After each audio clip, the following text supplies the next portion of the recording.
11:44 minutos, continuamos con Noticias Globovisión Internacionales haciendo un análisis de lo que está sucediendo en esta segunda jornada de la cumbre de la Unión Europea y la CELAC. Para eso le damos la bienvenida de inmediato a Aribel Contreras, coordinadora de la Licenciatura de Asuntos Globales de la Universidad Iberoamericana desde Ciudad de México. Aribel, muchísimas gracias que nos acompañas para profundizar un poco más acerca de ciertos avances que ya hemos visto y algunos choques también. Al contrario, Trina, como siempre, un gusto, muy buenos días y un honor poder estar aquí contigo y con todo tu auditorio. Aribel, bueno, ya hemos visto que desde un inicio uno de los importantes choques que ya se ha visto en este encuentro birregional ha sido la postura frente a Rusia. Por supuesto, el bloque europeo hemos estado viendo una posición más en común a diferencia de Latinoamérica y el Caribe.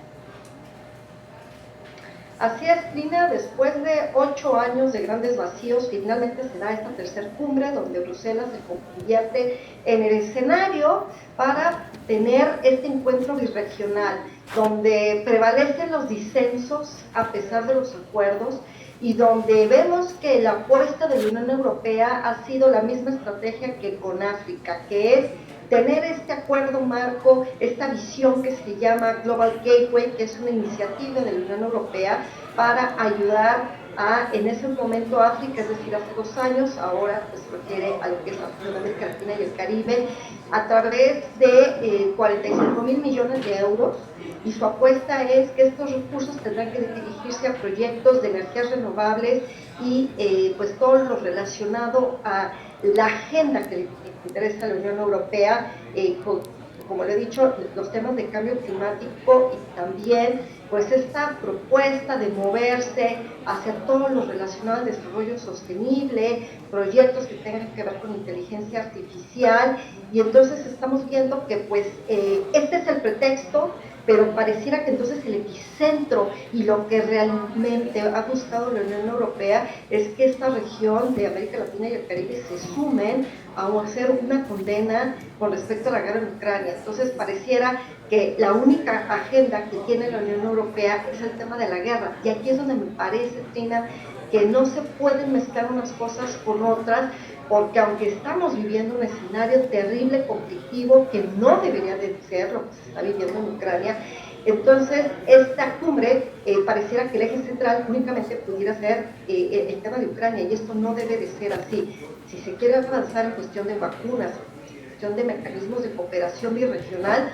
pues también la Unión Europea tiene que respetar esta gran diversidad de matices políticas y económicas al interior de lo que es la CELAC, es decir, esta comunidad de estados latinoamericanos y el Caribe, donde pues se conforma por toda la región y donde inclusive al interior de la región hay grandes diferencias. Entonces tendrán que sumarse a partir de los temas donde sí hay acuerdos y donde sabemos de entrada que el gran tema de acuerdo no va a ser Ucrania. Entonces yo creo que hoy, a pesar de que pues concluye ya esta gran jornada y que Europa buscaba que se pusiera en la declaración final la condena de la guerra, pues entonces por eso es que digo que si ese es el único objetivo, pues entonces los medios no son los indicados, Trina. Hay que separar una cosa de la otra si en verdad la Unión Europea busca acercarse a esta región a través de este mecanismo, a través de esta apuesta de construir y desarrollar de manera social y en cuestión de infraestructura a esta región tan olvidada y tan azotada, sí por la guerra en Ucrania y también por la pandemia. Así que complicado lo que hoy hemos visto a lo largo de esta jornada allá en Bruselas. Y puede que se dilate incluso un poco más esta posición que hemos estado conversando con respecto a que es Brasil ahora quien lidera en este momento la alianza del Mercosur, y hemos visto además un Brasil, un Lula criticado por sus posiciones frente al conflicto Rusia-Ucrania, y hemos visto que además este es como uno de los puntos más álgidos en lo que es esta cumbre, y además Lula también ha señalado a la Organización de Naciones Unidas de que no están haciendo lo necesario para evitar este asunto como el que hemos estado viendo con respecto a este conflicto, pero además hay otros intereses que por supuesto chocan en este aspecto, y es los intereses de cada uno de los países que se reúnen en este momento en Bruselas. Está por ejemplo Colombia, está incluso México, también está Brasil, el tema de la deforestación, que ha sido uno también de los choques en esta cumbre. qué bueno que lo destacas así, Trina, porque estamos viendo que sí, efectivamente, Lula llegó para retomar un liderazgo en la región, específicamente en la parte de Mercosur, un bloque de 4 naciones donde se había Una venido política muy fragmentando. diferente además a la de su anterior Jair Bolsonaro. Totalmente, y también vemos a un Gabriel Boric de que habla a través de su ministro de Relaciones Exteriores diciendo que Chile sí condena la guerra en Ucrania, pero donde vemos a un Lula da Silva matizando este discurso, pero también vemos este bloque que ha sido Venezuela, Cuba y Nicaragua, que se han abstenido al interior de las Naciones Unidas para condenarlo. Entonces, por eso yo decía en el inicio que habrá que entender cuál era en realidad el objetivo de la Unión Europea de esta cumbre que desde hace meses veníamos esperándola a la luz de tantos años que no se había tenido y que en esta coyuntura pues sigo sin entender por qué la Unión Europea insiste de manera constante en poner como centro de la agenda al tema de Ucrania. Sí, por supuesto que hay consecuencias, por supuesto que el mundo entero estamos sufriendo el alza de los precios de alimentos, vemos a la distancia esta crisis humanitaria, entre otras crisis. Pero Aribel, entonces, ¿y podría interesarnos aún más los acuerdos que se puedan llevar a cabo hoy después de que se supiera que terminaba de facto, como lo ha dicho Vladimir Putin, lo del tema de la exportación de granos?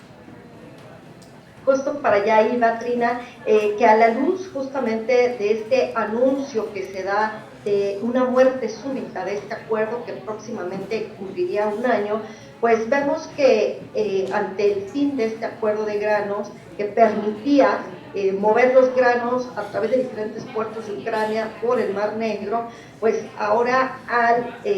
darle, digamos, una pausa, yo digo que es pausa, no creo que sea el fin definitivo, Trina, estaremos viendo alza en el precio de los alimentos, porque pues casi todos los alimentos tienen algún tipo de grano, estaremos viendo una nueva crisis, sin duda, y por supuesto que pues, los países de África, de Medio Oriente, que dependen en gran cantidad de su dieta diaria, sobre todo del trigo, pues se encienden las alarmas y se estará presionando para que Rusia regrese a la escena de continuar este acuerdo, sobre todo porque Rusia es ganador dándole continuidad al acuerdo porque sus exportaciones siguen avanzando y generándole divisas para poder dar continuidad a su guerra. Entonces, veamos qué pasa con África, veamos qué pasa con estos países del Medio Oriente, donde dependen totalmente de esta producción de granos de Ucrania, dependen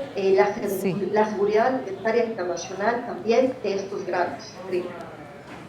Gracias, Aribel, y qué gusto que nos hayas acompañado para abordar lo que está sucediendo en lo que ya es esta última jornada de la cumbre de la Unión Europea y CELAC. Seguiremos atentas a los avances que podremos ver durante las próximas horas.